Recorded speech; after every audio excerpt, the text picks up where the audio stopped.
This is a syndication presentation. It's about investing passively.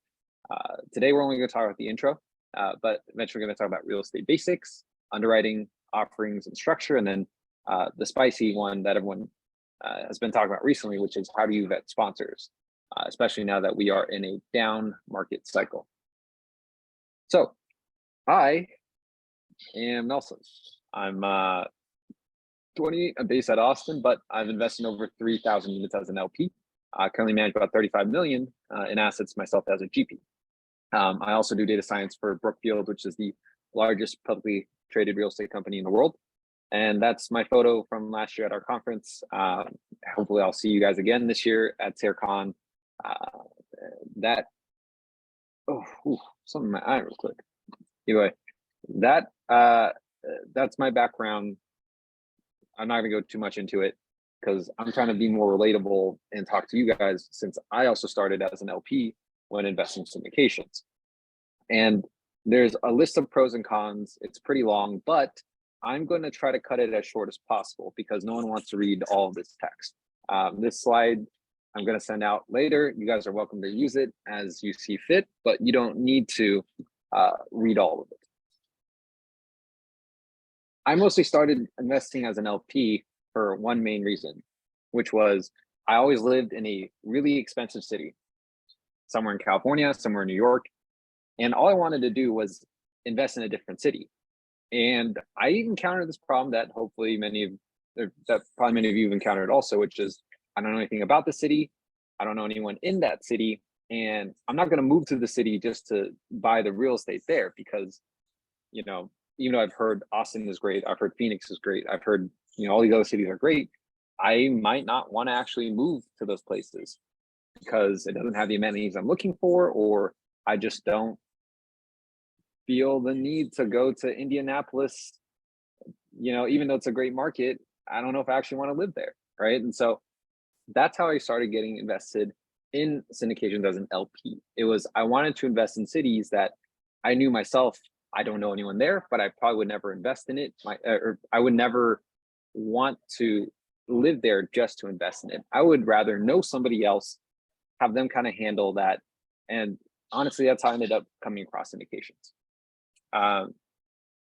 Does somebody know what a syndication is? I'm going to call out people that I saw earlier. Robert Liu, what is a syndication?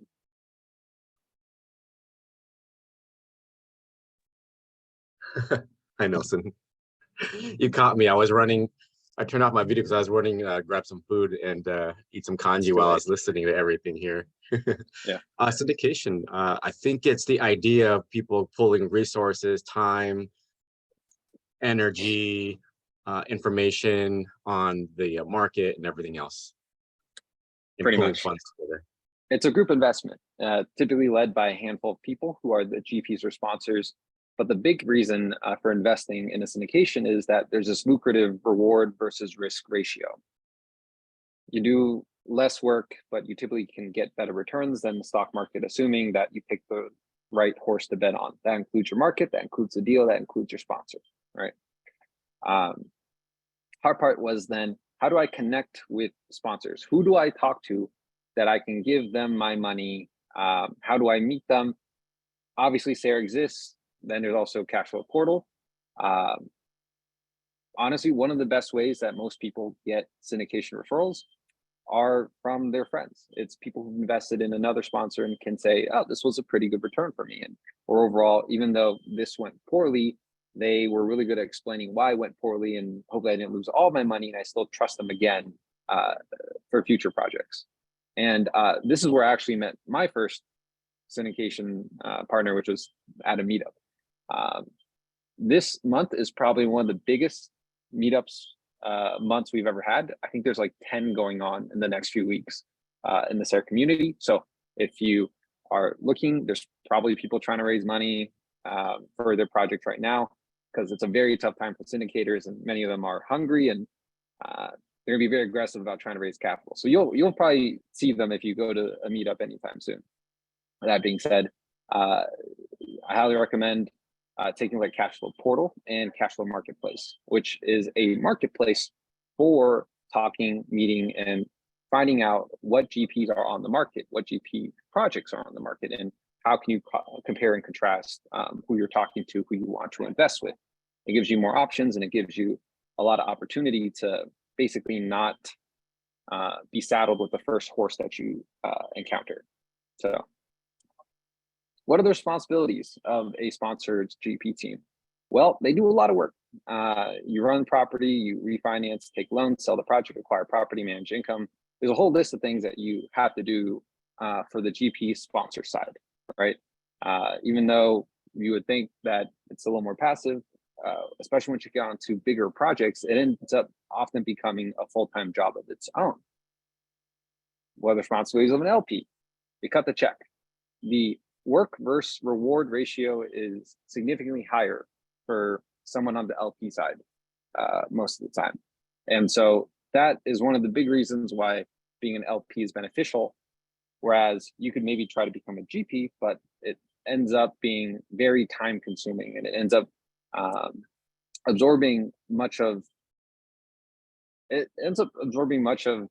your life outside of your work. So if you have the time, if you don't have say a mortgage that doesn't generate income, if you don't have dependents, if you don't have other time and energy and effort requirements that you must handle in life, honestly, being a GP is not that bad. There is a pay structure associated with it that is rewarding, but it's almost like any business. You can run a business and still make a lot of money, but it takes a lot of time, takes a lot of effort. And if you don't have that, being an LP is often significantly better in terms of the reward versus risk ratio.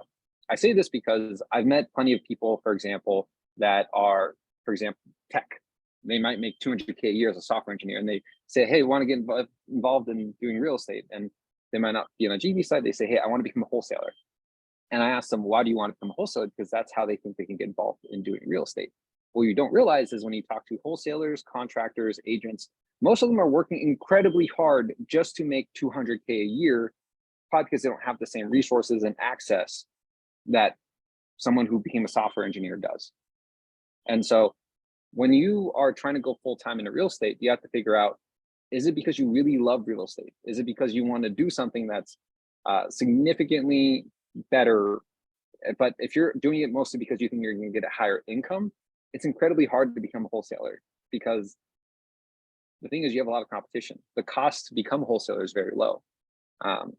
Renovator, flipper, like a lot of these, unless you scale up massively, you end up having very low barriers to entry, and your reward versus work ratio might not meet out. And oftentimes it's better to just focus on the job that you're already doing that generates you a bunch of income, and then own real estate as an LP or individually. So then I also been asked this question, which was, what is an accredited investor? Because I wanted to invest as an LP in these deals, and someone told me I had to be accredited. It's not an exam. It's a set of specifications set by the SEC, the government, so that essentially you're not risking your money. There are deals that don't require accreditation, but the ones that do, an accredited investor has either 1 million net worth, not including the home they live in, or 200K gross income, 300 if married. This is largely because these rules are set up to protect people from losing their money and then going into destitution, right?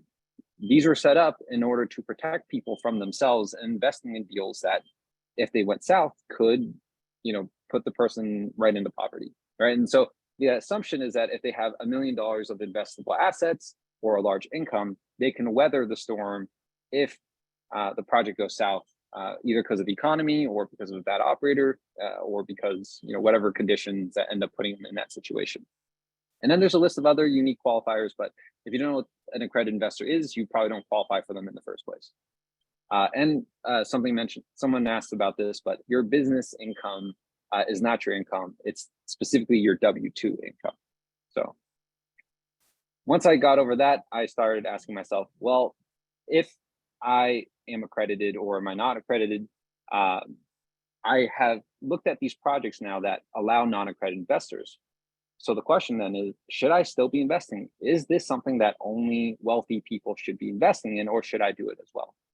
And so there are a few considerations to think about, but cash flow portal it has been a great resource, and we got this from them. Essentially, you would want at least these three qualifications to put yourself in a solid financial position so that any investment that you're making isn't one that's going to break you financially, right? One of the first ones is ideally you own your own home, right? This is hard in certain locations. If you're in California or New York, that's one of the reasons I started doing it, right? I kept living in these large cities that weren't the best investing locations, but it let me expand beyond where I lived. And so by the time I own my own house, I am able to support myself. And so if the project falls apart, I don't have to worry about it. The other way to benefit from a syndication and have enough security is by owning investment property, which I had also done. I house hacked my first project. By owning investment property, you can then have a better idea of what it's like to have a good operator, bad operator. And when you talk to people, it's easier to suss out, does this person even know what they're doing within the real estate realm, right? Their contractors, the way they bid, the way they operate. If you can figure out how they've built out their systems, it might be something you can learn from yourself as an investor, but you would never know that unless you invested in your own property first. And so that's something as well that is often recommended. And then finally, having a solid reserve job source of income is really important because, for example, right now, a lot of syndicators are pausing payouts just because the market is down. So what that means is if you're an investor that was depending on that income, they might be pausing distributions because they're trying to protect your money since the market is tough, interest rates are high, and they expect a lot of people to lose their jobs, which means you're going to have a lot of delinquency coming up. And so to just keep paying out distributions, ignoring those market conditions is actually irresponsible, which is what happened to a recent portfolio that went under foreclosure. 3 months prior to foreclosure, they had paid out a distribution, essentially spending money into oblivion, which they were already headed towards, right? And so really what you want from a sponsor, an asset manager, whoever's taking care of your property is, are they being responsible with your money? And, you don't want them to surprise you with closure, 1-2 months after they paid you out, and you ask them, why did you pay me out still? You should have saved this money in order for you to keep it afloat. And they can't answer you. Well, that's when you get, stuck with a bad sponsor. So then I started talking around to syndicators, and I asked, well, what is my risk, right? If I give you this money, will I lose a bunch of money because I'm on the loan, like in a normal real estate transaction? Well, as an LP, limited partner, the limited part means you are limited in terms of your risk. That means legal, that means loan. You're not even required to sign on the loan. So what is the worst case? Does anybody have an idea what a worst case scenario is? Right, it typically involves losing all of your money, right? That's the first thing that you have to understand. But you don't really have to worry about losing any more than that unless there's a capital call for more money and then you lose that money too. So your risk is as much money as you put in, but it's never negative money that you put in. That really only happens if you are a general partner and you are on the loan and it's a recourse loan. Then you're on the hook for that. Also, another reminder, there's no such thing as a guaranteed payment. Preferred return is a term that a lot of syndicators use, which says you get paid before I get paid on any scenario. So it does protect you, but if the project makes no money at all, then the preferred return doesn't matter and no one makes money, right? Okay, this was a question that was asked earlier. We're going to tackle this right off the bat. I asked the same thing around. The more people I met, the more that number changed. But the one I heard the most consistently for what the minimum is that I needed to invest was 50K. The bigger the project, the bigger the check that they wanted from me to make it worth their time, right? I also was starting to look at things like crowd raising platforms from CrowdStreet or people who were very large in this real estate space that you might have heard about that you can invest with. But the more research I did and the more I thought about my investing style, I kind of preferred this approach where I actually got to know the person, or I could, send out a message and they would respond. Like that to me mattered more. I do the same thing now with my general real estate, right? If I have a single family home, I want a contractor that doesn't take a whole week. I'd rather have somebody who comes back sooner, right? And so that to me is something that I find valuable. There's also this idea behind newer syndicators. They're often hungrier, they're willing to work harder, and as a result of that, they don't have as many connections to capital, so they're willing to work with worse terms for themselves. For example, I work with this syndicator out in Austin. They're the second biggest developer in Austin. In terms of their fees, they charge 40-60% split. They take a 40% cut. I also know syndicators who only take an 18% cut who are starting out, or even before that, there's this group called Lifestyles where if you raise money, you only have to take 5% at most, right? And so that doesn't necessarily mean the deal is better. Obviously, work with caution, and hopefully they have a set of mentors that can protect that project from failing. But the thing to understand is that usually the less experience, the more likely it is you can negotiate better terms. Whereas somebody who doesn't need the money will charge a lot more fees, go higher in terms of their general partner cut. And so that's one of those things that it depends on what you're looking for. And personally, I'd rather invest with someone I know rather than someone who's a complete stranger. And then I have an LLC that I invest through.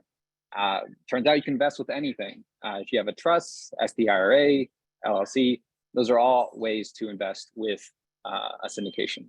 So then I started thinking, eventually, how do I do this on my own? Why are these returns so high compared to the stock market, right?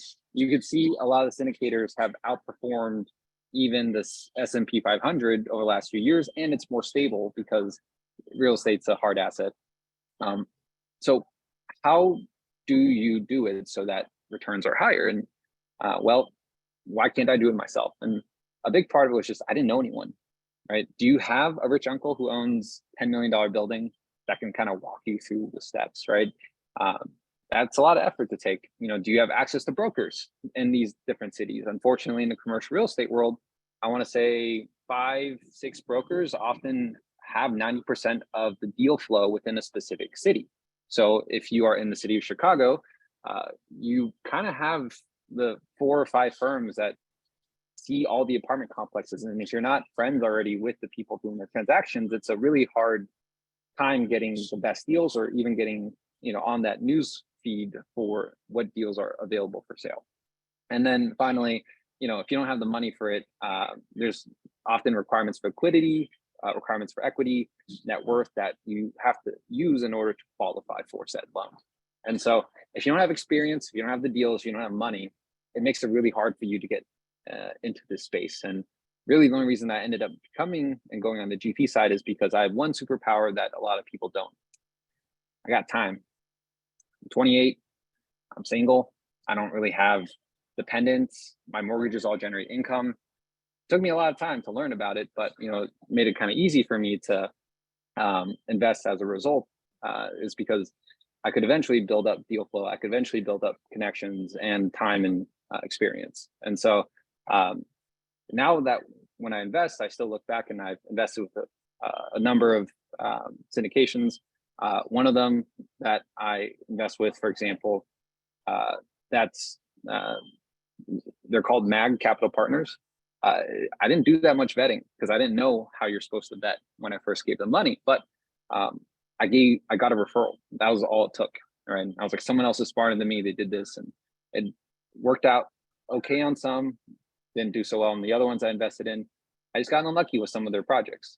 But I also know people who got referrals and then they didn't check, and then all of a sudden the whole company collapsed and they lost everything. I won't name them, but it's really hard to just vet on a referral alone.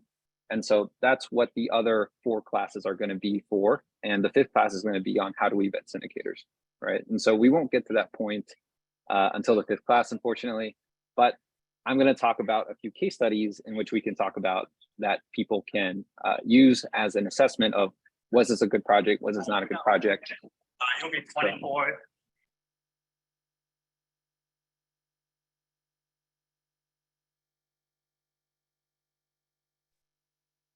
So this project is, I'm going to leave it unnamed for now, but it was an Austin syndication project. It was 50 something units. I posted about this the other day. It is a early 1980 build. I think there's 40 something units. I think they had a 15% IRR projection on their original model, but it got set on fire. And the issue with this fire, can anyone point out what they think is the issue with this building? They basically lost 90% of the investor equity, possibly more. I didn't check exactly what that number was that they lost.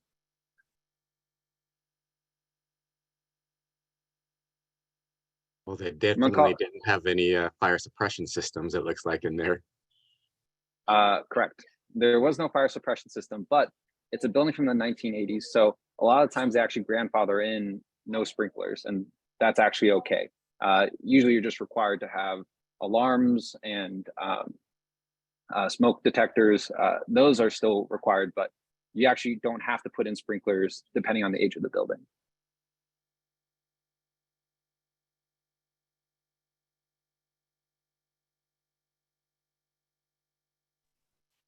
Fun fact, it was the insurance payout. So what they did was they took a capped insurance payout. What that means is they told the insurance, even in the worst, most catastrophic issue, sort of fire or hurricane or something that happens to our building, we're okay with taking only a $2 million payout. This came to bite them in the butt when the worst, most catastrophic thing happened and their entire building burned down. Their sale price was 1.6 million, which is basically the price of the land. And then they took also a $2 million insurance payout. So they got $3.6 million paid out. That basically left them with 150K after they paid off the loan. And I'm only counting the things that I know about. There's probably lawyer's fees, there's other things that came along the way, but assuming a 3% brokerage fee that went in for this commercial transaction, they lost the super majority of investor equity, roughly 90+%. And there's lawsuits apparently that were on the line as well. And so whatever it took to settle and clear that up, there's not much left for the investors to take out of the 1.8 million that they invested. So they lost more than 90% of the original investment on the project. And the only thing that the syndicators could really do is blame themselves for basically being cheap on the insurance policy. They saved money in terms of cash flow, but it bit them in the butt when it came to actually using the policy when they were most in need of it. And so typically when you buy an older building, you don't want to cheap on the insurance. 1970s is usually the worst. It's a transition period where you're still using galvanized plumbing, which is prone to leaking and cracks. It's also when you're at most risk for aluminum fires, mainly because, Cherry Lee, you have a question, I'm going to answer that next. But if you have aluminum wiring, that actually is also more at risk after being around for 40, 50 years, because we put it in back in the 70s, but when you cycle through the aluminum wiring enough times, it's more prone to fires. And so most electrical fires are from buildings that are older as a result of that. So Cherry, you got a question? Yes. So did you say the LP syndication investors were being cheap for just buying 2 million insurance? So my question is, do we as syndication investors, as LPs, do we have a say on that? I thought that's more from the general partners. Correct. Sorry, I must have misspoken. It was the general partners that cheaped out. The investors that gave them money didn't check what the insurance policy was, or the GPs just didn't mention what the insurance policy was, because most people assume, why would you cheap out on insurance for something this important on this big of a project, right? And so the syndicators probably didn't mention that they saved money on the insurance just to make the cash flow numbers work. But LPs are technically allowed to ask and see what the policy was. And so this is something you can do typically when you are negotiating or trying to invest in a project. You ask for all the documentation involved. And one of those things often is, can I look at the insurance documentation? Can I look at your property taxes? Can I look at your underwriting, right? These are all forms that you should be requesting from your syndicator in order to figure out your own due diligence for when you're investing.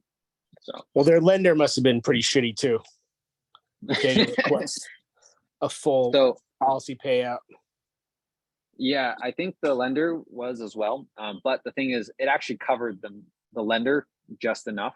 So they basically allowed a cap insurance payout in order to protect just the loan amount.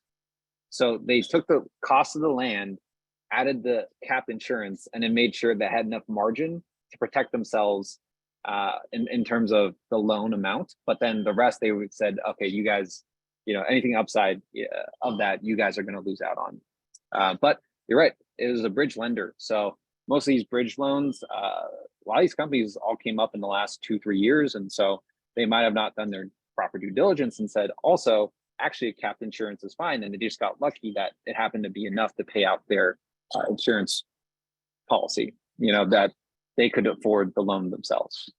And so one of the biggest issues too, when you take on a fire and an insurance policy like this is you really don't want to take a cap. And there is another syndicator I know who had one unit that got burned down by electrical fire, but that led to a quarter of all the units, roughly 50 of them, were condemned by the city. And the city said, you can't even put tenants in here anymore. And the thing is, insurance reimbursements can take years to pay out. The syndicator I'm talking about, he is still trying to get that insurance payout over a year later, right? Private adjusters are people who are third parties from the insurance company and can give you a new number, but you shouldn't rely on them to be this knight in shining armor and give you the value that you're looking for. And then of course, you always want to have enough in cash reserves for your deductible, right? 2% deductible on a $50 million building is still $1 million. And if you don't have $1 million in the bank, you're gonna have to do a capital call for those cash reserves. And of course, people who understand this, there's a term called replacement value versus cash value. If you have replacement value, that means they are going to take what the building can do and then give you enough money to build a brand new building in its place, versus cash value, which is we're going to depreciate the value of the building and the assets. So for example, if you have a HVAC machine that's 10 years old, they're going to say, well, it was halfway through its life, so we're going to give you half the value for the AC machine instead of the full value, right? And so if you were trying to maximize your insurance possible payout, you want to go for replacement value, don't get the cap. And the thing is, when you're a syndicator, this is a small secret, people love when their buildings get on fire, assuming you have the right insurance payout, because you basically get a brand new building that's paid for, and you replace it with your older building. And oftentimes that new building, because you reconstructed it, is worth more than the original building was worth, especially if you go through replacement value, right? And so most syndicators are actually happy because they pay off their investors and everyone makes a lot of money, assuming that the insurance policy was good and correct and all this other stuff. Jack mentioned it earlier. He owns a building that was an insurance building.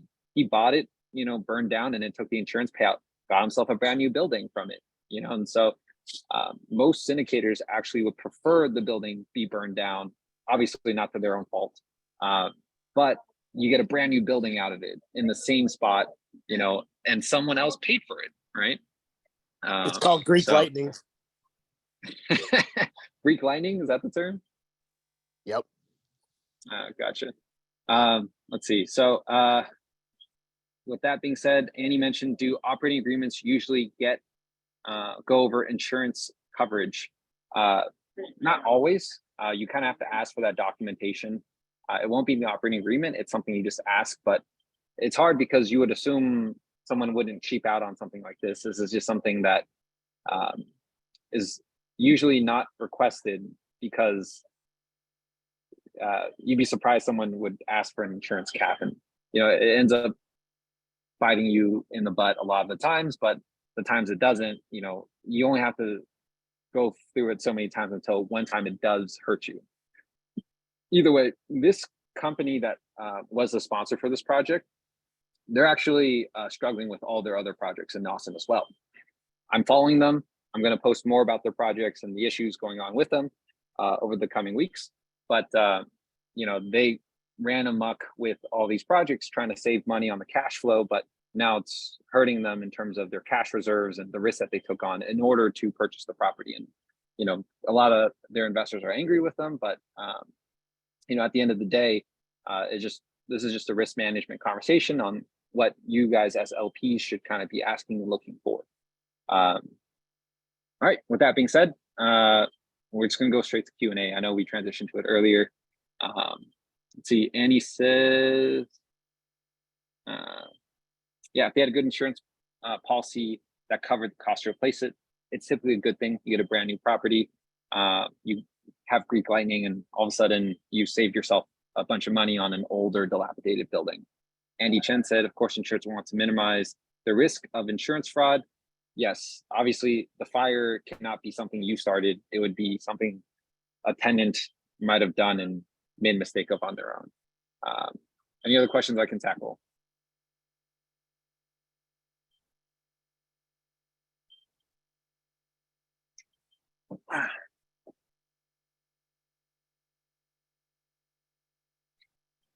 Okay, well, no one has questions. I can go over one of the other buildings that they have taken some risk on, or depends on what you guys are curious about. We're just gonna go straight to Q&A. Anyone have any other questions in terms of syndication risks and things to look out for on a project?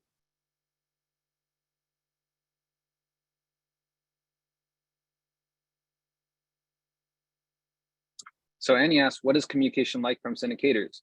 In terms of updates on project and cash flow, most of the time that communication is quarterly. So that means Q1 is January 1st, Q2 is April 1st, and you know, so on. And then once a year, they also give you a tax return.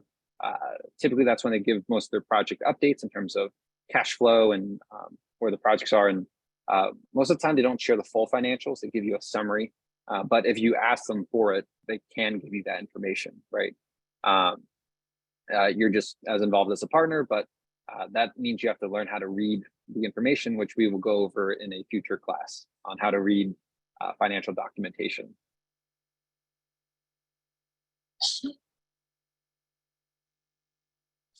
Okay, Andy Chen, what are green flags that indicate a good syndicator versus red flags for a bad one? Okay, a lot of people want to talk about sponsors. So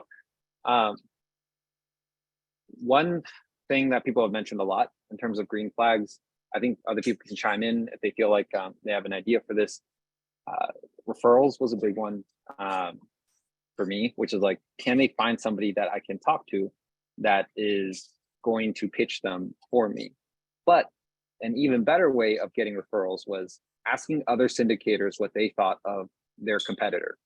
And oftentimes that gives you a better idea because those syndicators are trying to convince you to join them. So they will offer you more red flags than you want just to, you know, spread their dissent into your mind.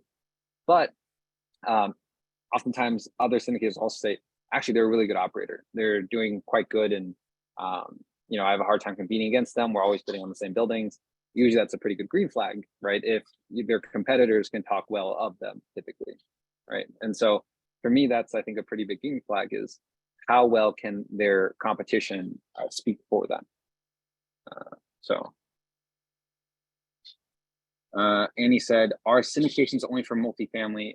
No, multifamily is the most common one because in the last few years, there's been a lot of classes on how to operate multifamily. It's also one step away from single family. So a lot of people understand how it works, but you can technically do a syndication for anything, right? I know syndications for car washes. I know syndications for small businesses. And the thing is, in order to really operate as a syndication, it just means a group of people, usually 3 to 6 are running it. And then everyone else is a passive investor who's handed them a check that hopefully trusts them into this private entity. And the reason why private equity is such a popular term is historically it's more or less outperformed a lot of public market assets. So for example, if you were to invest in Apple when it's on the stock market, your return might be lower than investing in Apple when it's a private startup, right? So the idea is that if you can invest in something that not everyone can give money to, where the cost of capital becomes cheaper, your ROI is higher than somebody who's overpaying because you can just buy it on Robinhood, which isn't always the case, but that's the general assumption, and why I've seen a lot of higher net worth people really like private equity. It's just a term that I've seen and a general like feeling that people have. It's not the ground truth. It's just something that I've seen a lot. Like a significant portion of people's portfolio are usually in other private businesses. Okay, Harry says, how do you become a GP in the first place? Is there a class or coaching that one can attend? Chris Tao is currently giving some classes. You know, there's also Brad Sumrock, but unfortunately, you know, one of his, it's like 20, 30K for his class, but then also you are like 1 in 400 people that he's pumped out in the last like 3 years. So it feels a lot more competitive and you have to figure out your edge. But, you know, if you want, that is a speed run to get to general partnership and finding the right community that wants to help grow you. And, you know, a lot of these exist already. But if you want to become a GP in the first place, it just depends on what role you want to fill. Are you going to be the money? Are you going to be the experience? Or are you going to be the deal person? You have to figure out your superpower within that space, and then find somebody who matches or fits the other things that you don't have. But Chris Tao, I know, currently has something going on for operating classes, less on the capital raising side, more on how to actually run a large apartment. So if you want to reach out to him, he has a cohort going on right now, but I think he is taking on people for the next cohort in like a month or in a few months. And he said, are deals and offerings hard to come across? Not right now. I'm seeing a lot of deals hit my desk, a lot of deals. There were a lot more last year, people trying to raise money. And this year, there's not as many, but they feel more desperate for capital. In particular, I see a lot more of them in SARE asking for money too, which is funny because I don't even blast my own raises in SARE for different projects. So Jack said, what kind of returns are you seeing for deals as an LP right now, given tougher debt rates? Jack is saying, what kind of returns are you seeing for deals as an LP right now, given tougher debt rates? Most of them are offering and giving lower preferred returns, which is this amount of money that syndicators will pay you before they take their own money out. So for example, if you invest $100 and preferred return is 6%, that means you get $6 back of everything that comes from the rent income. And then after the $6 you're paid, then you do a GP LP syndication split. They've gone from like 8%, you know, pitches down to 4% to like 2%. I saw a deal recently that was like a 1% cash on cash. Goes up to 4%. It was in like California or something. But the sponsor has been around for a long time, and they were underwriting and promising a 12% IRR return. And so, but they've always outperformed. You know, apparently they think they can get at least 12%. And a lot of people are who have the money, who are okay with 12%, they will invest. But you see a lot of people clearing out who used to promise like 18, 20% returns, who were being quite aggressive on their underwriting. And he says, to add to this question, how do returns look like compared to if we purchase our own 1 to 4 units? It really depends on what you invest in and who you're investing with. So for example, I know people who invested and bought their own property recently in a Midwestern town that, I don't even remember the name, it's somewhere in Ohio. They own 2 properties, but basically 2 years after holding onto it, they had to sell it for pretty much the same price that they had it at, because the market didn't appreciate it at all. And so they owned their own properties and they were remotely managing it. So they weren't doing it too well because they had tenants that weren't paying rent. And so in all, they technically lost a bit of money because they were managing it, but not very well and from abroad, and the market didn't appreciate it. On the other hand, I'm working with this developer in Austin who takes a 40% cut of the profit. But the last project he just sold made a 200% return in 18 months. So to clarify, it's a 200% return he tripled the investor equity. Am I doing that right? Yeah. He tripled the investor equity in less than 2 years. And it was an Austin new development apartment complex. He basically bought when COVID was cheap. So he bought during like the beginning of the pandemic, and then he sold it with peak pandemic Austin pricing. And so he says this every time, never expect that same return ever again. Like you should never count on that. But I don't know any other real estate returns that might have made 3x your money back within less than 2 years.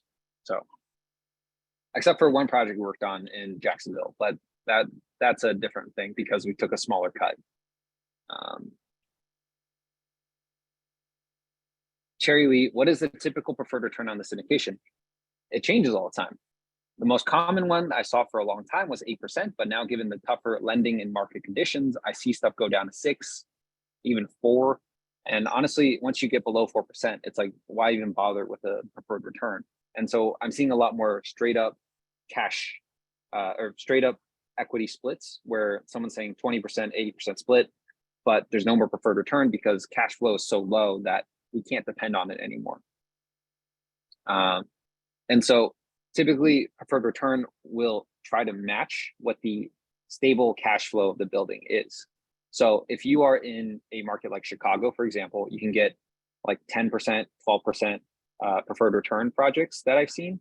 Whereas if you are in a tougher to cash flow market like Austin, I was seeing stuff in the 4s and 5s for a long time. And on that too, some projects, what they do is they pay a higher preferred return, like 10%, but they take a bigger like a cut of the profit share. So some might do 50-50, but do a 10% preferred return. They do that on the assumption that they don't pay you 10% every year, that it typically accrues. So same thing happens in construction and heavy value add projects where you're gut renovating the building. The developer I work with, for example, he can't pay you a preferred return for 3 years, but he still offers an 8% preferred return because that building might not be ready yet, but he wants to accrue it like a loan, and he only pays that at the end. Preferred returns, you have to remember, are not a loan. They don't guarantee you get paid. It's not securitized by anything. So if the project doesn't make money, they don't have to pay you. They can just push it all the way out until the final year. So you have to clarify with them, hey, will I be getting paid cash flow in the meantime, or is that all paid out near the end? And so that's something that happens a lot on preferred return projects. Typically you want to clarify that with the syndicator. Annie, do we have the same benefit as if we own the properties ourselves, such as depreciation or cash out refinance? Yes, you do. You get all the same tax benefits. You can also 1031, but everyone who invested in the syndication project has to agree to 1031 together into the next project. That's the only way the 1031s work. So it's a lot more complex, but you get the same bonus depreciation, normal depreciation, cash out refinances that don't pay taxes. They're very similar still. Andy says, has experience with COVID eviction moratoriums increased risk with multifamily rental income properties? Is there the same appetite to invest in this asset class versus commercial properties post-COVID? No, basically, even during COVID, cap rates kept going down. So people kept paying even more during the eviction moratoriums. So I don't think that stopped anybody. And the same appetite, definitely lower, but it's more so to do with demand factors around interest rates. People can't afford the interest rates anymore. And so that's kind of what's killing most of these deals, whether or not they own them or they're trying to purchase new ones. And so there are a lot of syndicators who didn't purchase caps, who didn't buy interest rate caps, who now have a floating interest rate that is higher than their income. And that's why a lot of them are doing capital calls. I think someone called them out earlier today in SARE. That was this group, Eliza saying, where they had to do a 35% capital call because basically they didn't have enough money, even though they said they bought the cap, the interest rate cap, apparently they didn't. And so they had to ask for 30% more down payment to counteract. And then apparently they did this across several buildings. So it's not just like a small thing that they did on accident, which is a really big accident, by the way, to like not purchase a cap rate when you told your investors you were going to get a cap rate, right? And so, so that's killing a lot of these former buyers. Is their projects are currently struggling, especially with the bridge loan, no interest rate cap. In terms of commercial properties, they're actually outperforming, but they're starting to slow down now as well. Basically, the commercial non-residential side, they lag the normal residential market by a few months. So most businesses, for example, were still leasing up the wazoo, different offices, like small offices, retail buildings. And the reason for it is actually, I've talked to a lot of wealthier and smarter people than I am, who have said, like, through most historical cycles, it's weird that small strip retail or light industrial flex space, where you can be either office or industrial or whatever, as long as you're on a busy street, it actually is very close to residential properties in terms of how safe the income is. It's because anyone with a small business can afford $1,000 a month for rent for just a smaller space, so they don't have to be at home with their contractor equipment or their office, where they're doing a where they might be, for example, a psychiatrist or a therapist. Like, you don't want to do it out of your home necessarily, right? And so people who own small businesses are usually willing to pay $1,000 to $4,000 a month for a small space. And so those actually have a lot of recession proofing in them as well. Annie says, are capital calls common? What might be the reason to have a capital call? Yes and no. So the fire, for example, a friend that I was talking to had a capital call. They had a capital call because they didn't have the down payment for the deductible. And so, but it's like, no one predicts a fire, right? Same thing's happening right now, like I mentioned earlier, with the interest rate caps. We didn't predict the interest rate would go this high either. So we actually didn't buy an interest rate cap ourselves, but we picked a really good market and we had a really strong operating team. And so our rent and our income outpaced the interest rate growth by a significant amount. So we're actually still at a healthy margin, and we refied out with no problem. But a lot of people who were in weaker markets where the rent growth wasn't as strong are getting slammed by that interest rate hike. And that's what I was mentioning earlier. You don't always get capital called until the market turns. Capital calls don't really happen until things start falling apart. And so, there's also projects, for example, especially deeper value add ones, where the bid initially for a construction project might have gone up 50, 100%, right, during that COVID era because of inflation. So it's like, well, the cost of labor, the cost of materials, everything went up, and no one could really predict that. And so that might also be another reason for capital call. Same thing with the eviction moratorium. There are projects that I know of that, because of the eviction moratorium, they couldn't get out old tenants who weren't paying for new ones. And it's like, well, then now you're stuck. And it's like, that isn't something people can really control in terms of a capital call, but it only appears in times of market toughness, right? When rent's going up, when everyone's throwing their Dogecoin around, no one really thinks about capital calls typically. It really only hits when, the market is pulling back and we're starting to see a lot of other risks appear. That's when you start seeing and hearing more about them. Harry D, do you know syndication that specializes in STR instead of multifam? Yes, so there are a few. I know Dia does one, but I also know a few like hotel ones. The main downside to STR is that your income is at risk. So what I mentioned earlier in terms of risk is you want cash flow to sustain yourself onto the other side. In the scenario that you're investing in short-term rentals or hotels, historically, hospitality is the most riskiest asset in a downturn, because that's the first thing people cut in terms of expense. If you're a small business or you're even a large business, you cut out travel first. Then you might cut leased office space. And so I would advise against STRs until you kind of come out to the other side of a market turn. But in good times, they're great. But for example, you never see rent drop by half for a long-term rental. But I've seen hotels drop their rates by half year over year, in terms of like what they can charge, just because people stop paying, right? Robert Liu. Sounds like you're looking for more cash flow. Syndications are generally more to accelerate equity, plus with the STR, lender exits more favorable. Yeah, TechVestor is also a fund that does that, but their exit is similar to a syndication. Although I do know one of their projects the operator behind TechVestor, they have a multifamily project that is currently going through Chapter 11. So take that as you will. I don't know how TechVestor's STR fund is doing. I just know one of their multifamily projects is filing for bankruptcy. Cherry, when the additional capital costs requested, are LPs required to meet that? No, not necessarily. Sometimes, well, it depends. It really depends.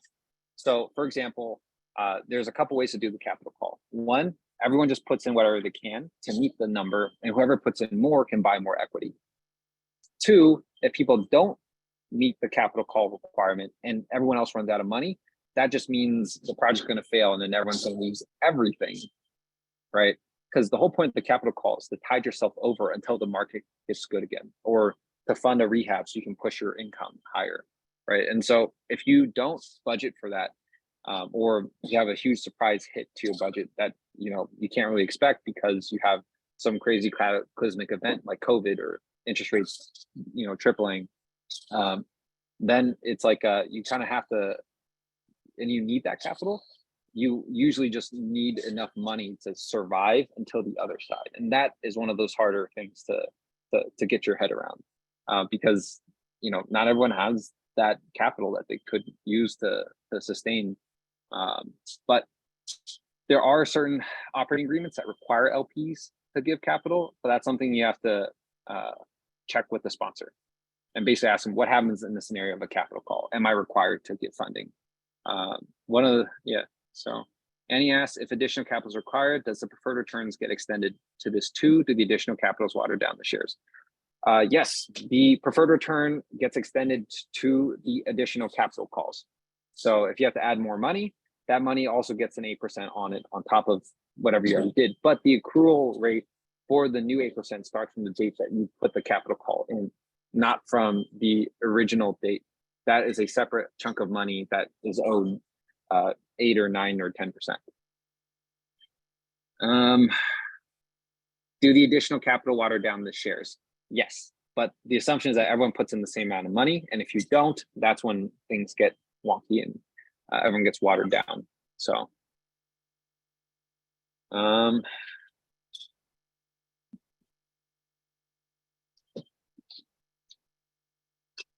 one other option is sometimes syndicators also loan their own money to plug the project. And in that scenario, it's also a capital call. And so you end up bridging yourself onto the other side in order to make the group solvent until the other side.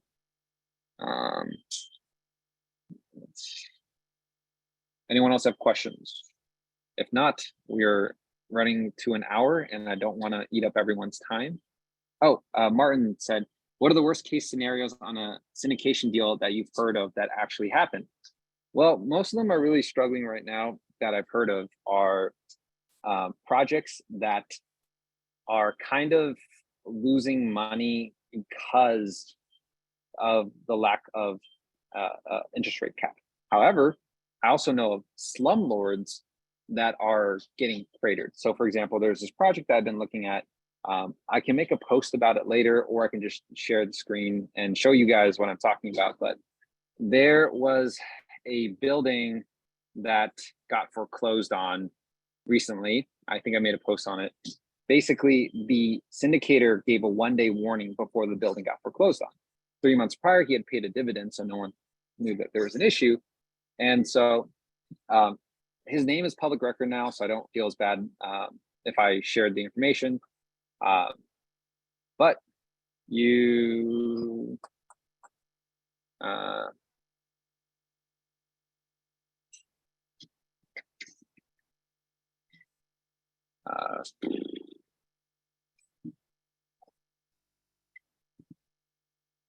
closure. So this is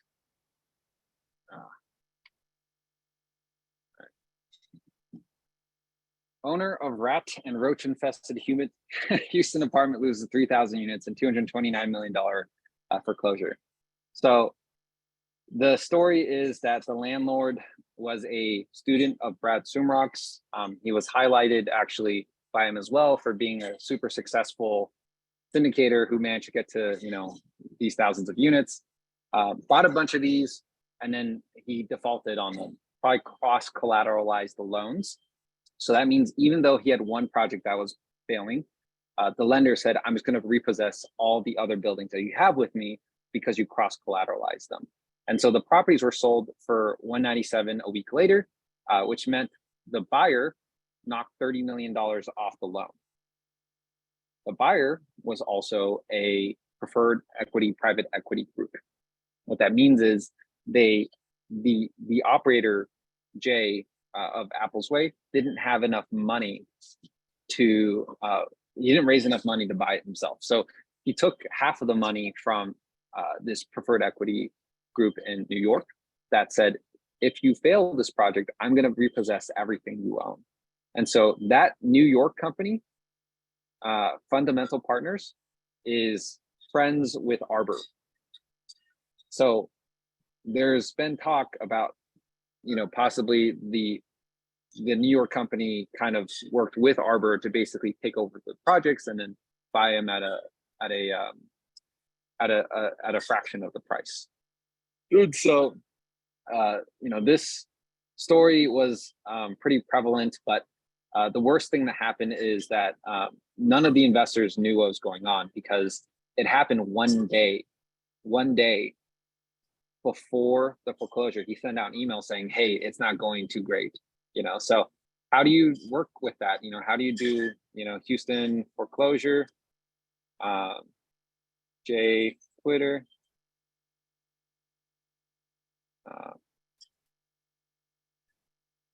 so yeah, Austin, you know, loses 3,200 units.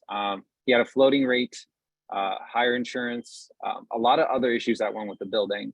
And, you know, he was predominantly in this real estate sector that was really popular for the last few years.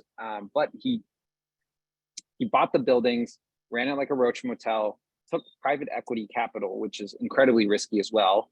And probably didn't tell the investors, and then didn't take a rate cap, you know, ran the buildings into the ground. And overall, that's probably one of the worst experiences because everyone involved lost everything.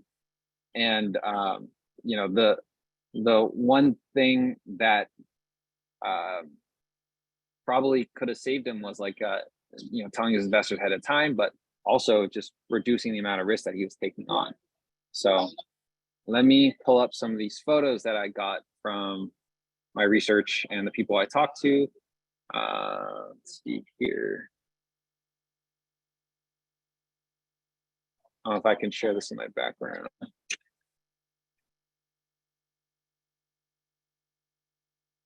Okay, I don't think it's work. Okay, I'll just share the screen again. So this was the photo from the auction block. Everyone who showed up in Hills or Houston County to look at the project. And then this was the message he sent out to investors. Hi, as an update, I want to inform you the status of the negotiations with the lender and preferred equity investor are not going well.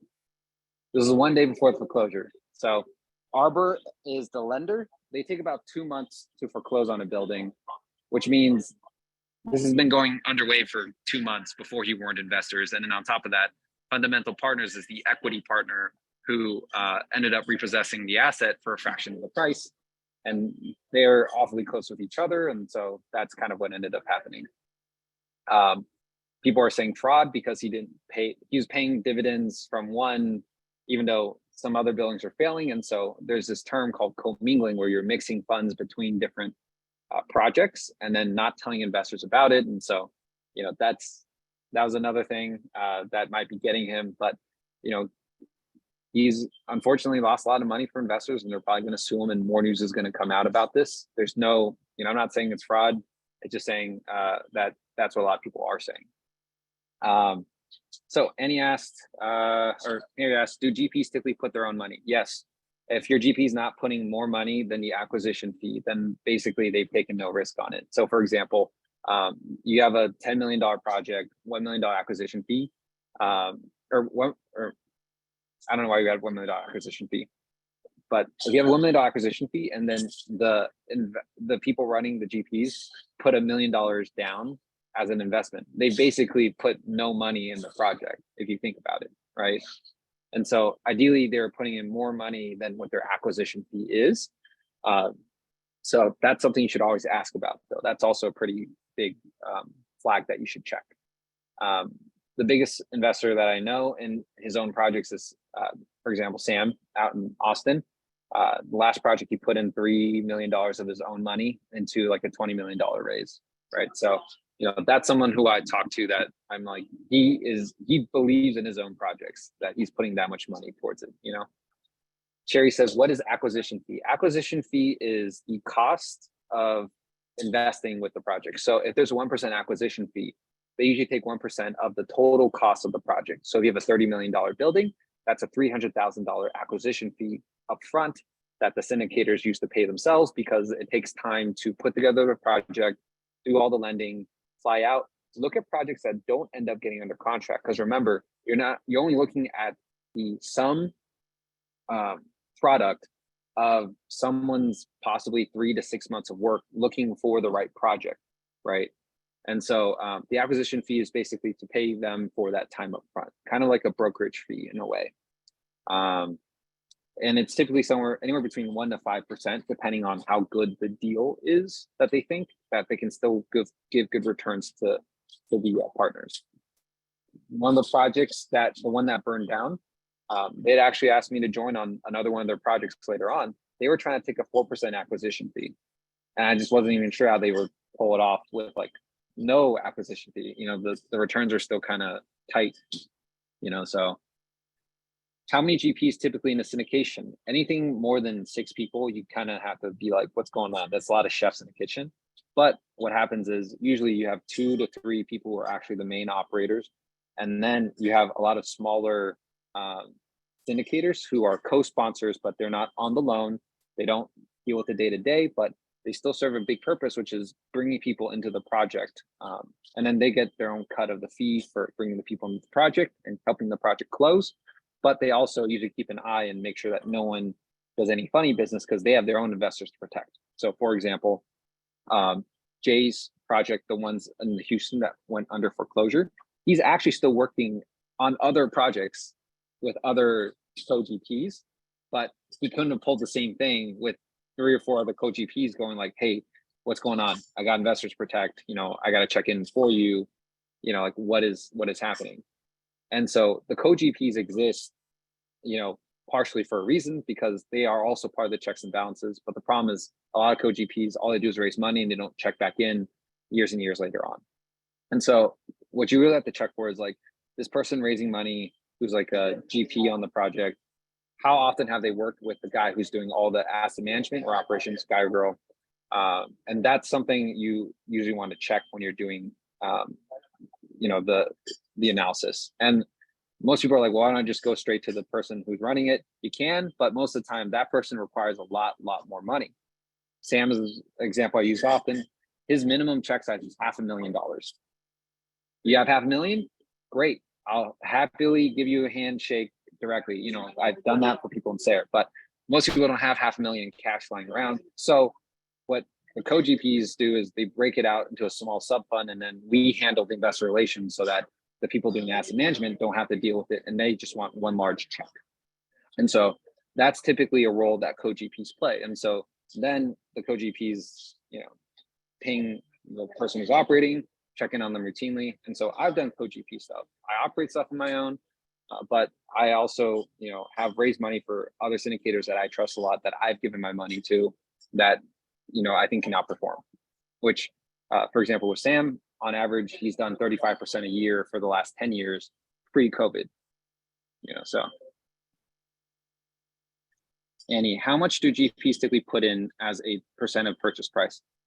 I mean, there's no rule of thumb for this, but 10% is typically a pretty safe number. 10% of the, not purchase price, 10% of the total amount that needs to be raised, to clarify. Cherry, do sponsors hide their acquisition fee in their fee structure? Legally, you're not supposed to. You actually have to like show the stuff in the operating agreement, and usually you can ask them about it, but you can kind of break it out into their documentation. And so that's usually the best way to do it. However, you can technically hide it by saying like, oh, we're paying this much for the property instead, and then still taking an acquisition fee. That's not great. You know, I've met some sponsors who try to do that where it's like, hey, I got this at a huge discount. So even though I'm buying at 2 million, I'm going to sell it to my syndication crew at 2.5 million, make 500 grand, and then still take an acquisition fee, because people will question me if I take a 5 or 10% acquisition fee, but they won't question if I take a 1% acquisition fee and then just increase the price at which it's being sold to the syndication. And so they basically wholesale it to themselves in a way, right? Harry D, for the people who are starting, oh, and by the way, I have another person I'm going to talk about later on. His name's Matt Onofrio. He's actually, you know, he's under arrest by FBI for wire fraud. He did exactly this, but mostly in triple net projects. He's another syndicator that I'm going to talk about in the upcoming weeks. But he was much more actually on the real fraud side than like the, oh, well, we kind of screwed this up as an operator side. Harry D, for people that are starting out and have a desire to be a GP, what's your suggestion as their first few steps and a starting point? Own real estate yourself and then slowly build up, or find someone who knows more than you and then work with them. That's kind of why most people pay 10 to 20 grand, or actually no, the fee's like 40 grand now to join like the Brad Sumrock group to be a GP. And so it really depends on how much time you have to put the education together, but education's key. And then figure out, do you have money or access to money? Do you have deals or access to deals? Or do you have a bunch of experience in real estate, which is likely not the case if you're asking, how do I become a GP? And so I would reach out to Chris Powell. You know, if you want to go through that class route right now, for somebody who hasn't unfortunately gotten foreclosed on, you know, in his class yet so far. And so that's one thing I'd recommend. Let's see. But yeah, and so I've made the mistake myself where I only took referrals as an LP, and you know, some of them haven't gone too well. And you know, mostly what I'm doing now is trying to give back information and the things that I've seen that are red flaggy, but also how to underwrite and how to take risks with sponsors. It sounds like people want to hear more about sponsors than the underwriting part, so I might move that up in the section, since that seems to be something people ask more about than anything. Because you can have someone who's very charismatic and sounds like a great sponsor, but you also still kind of need to know the math to some degree, unfortunately. And so that is always the hard part, you know, so. All right, we went over time. Thank you everyone for showing up. I'm gonna call it a night because I'm pooped. Thank you all for being a part of this. Let me know if there's anything else I can help with.